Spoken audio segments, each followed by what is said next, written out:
bison pastures.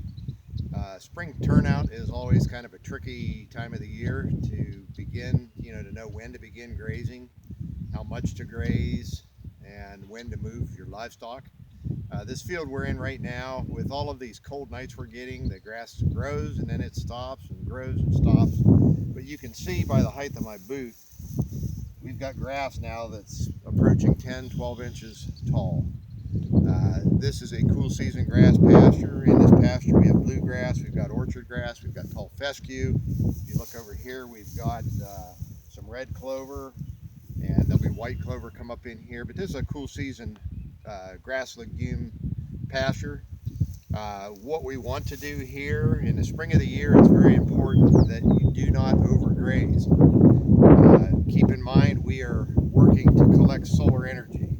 If you remove too much of this solar panel, and our solar panel that we're working with is that leaf, that's our solar panel. We want to keep in mind the take half, leave half mentality. And when we get done moving the buffalo, we'll show you how much grass we're leaving. But we want to remove about that much, and we want to retain some leaf so that that continues to collect the solar energy and grow from solar energy and not root reserve. You can set yourself back for a very long time if you overgraze this time of the year. So we want to keep the graze half, leave half mentality and not be afraid of wasting grass. So you can see the height that we're working with. We're going to try to get one bite off of this, try to do that in 2, maybe 3 days. It is tricky. Some of the grasses are much taller than others, so it's very tricky to know which, or you can't just approach it from we want everything to be nice and uniform, because they will not. This particular plant here is tall fescue, probably Kentucky 31 tall fescue, and they're going to want to reject that. So if they'll take a little bit of that, but if you expect this plant to be grazed the same height as this finer stemmed bluegrass that we have here, that's not going to happen. You will overgraze one by trying to force them onto the other. So it's not gonna look like a lawnmower went through here. It's gonna be grazed at different heights, and that's okay. But you need to be able to recognize some of your basic plant species.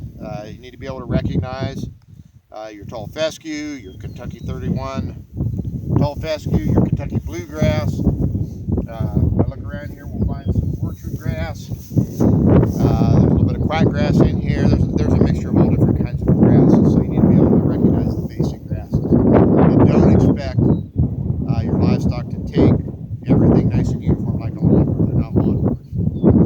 Okay, so with that, we're going to set up. We just set up mineral feeder in here. Down on the other end of the pasture is our temporary water tank that we move around. That water tank is full, so we're going to go ahead and begin to move the buffalo.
right, right in here is a very good area. The buffalo were in this pasture. This is about a 2.5 acre pasture. They were in here for, I believe, 3 days. And this is what I'm talking about with overgrazing one area and spot grazing another. We don't have them in here real intensely right at the moment, but you can see right here, this is a tall fescue plant.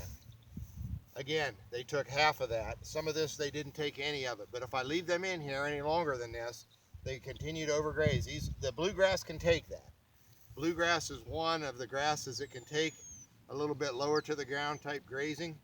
But if you go in here and you think you're going to get them to take this plant to this level right here, they're never going to do it. And that's the mistake that people make, is trying to get them to evenly graze an area. They're never going to do it. So you end up overgrazing, and they're going to always reject this. So just let them do that. Put them in there, try to get that, take half, and don't be afraid to let some of this grass go ungrazed. You're not wasting it. You're going to continue to shade. We're going to continue to hold moisture. And we're going to continue to collect solar energy. So just be aware of that going into your spring grazing. Once we kind of transition into summer, we want to kind of maintain that same kind of an idea, but the grazing patterns and the grazing techniques shift a little bit. But I just wanted to show you, a lot of people would look at this and say, wow, there's a lot of grass left in that pasture. Yeah, there is. And that's exactly what we want. We want to leave this as if it looks like there's more to graze, because you will, if you leave them in here an extra day or two, you're going to make a big mistake. The field behind us, we did some of that. They were in here a little bit longer than what I had anticipated. It's not terrible. It'll bounce back, but you can see right, at least right here along this fence line, this is some of the regrowth that has occurred, but you can still see the grazing. It's been 3 days since they were in there, so that's 3 days worth of regrowth.